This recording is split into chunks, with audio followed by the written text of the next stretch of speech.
where you could actually change the world.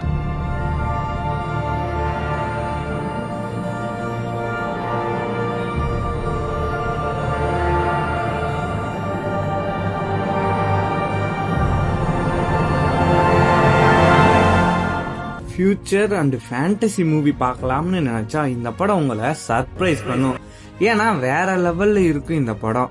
இந்த படத்துல use பண்ணிருக்கிற ideas, use பண்ற guns, அந்த ஃபியூச்சர் வேர்ல்டெல்லாம் சூப்பரா பண்ணிருப்பாங்க. படத்தோட கதை என்னன்னா, நாம வாழ்ற உலகம் அழிய போகுதுன்னு இன்னொரு டைமென்ஷன்ல இருக்க ஒரு பொண்ணு நம்ம உலகத்தை காப்பாத்த ஹீரோயின் கிட்ட வர்றான். இதுக்கப்புறமா அவங்க 2 பேரும் சேர்ந்து இந்த உலகத்தை காப்பாத்துனாங்களா இல்லையாங்கிறது தான் கதையே. படத்து பேரு டுமாரோலேண்ட். ஜியோ ஹாட்ஸ்டார்ல இருக்கு. ஒன்லி இங்கிலீஷ் தான். அது கொஞ்சம் கஷ்டமான விஷயம். பட் பாருங்க, படம் சூப்பரா இருக்கு.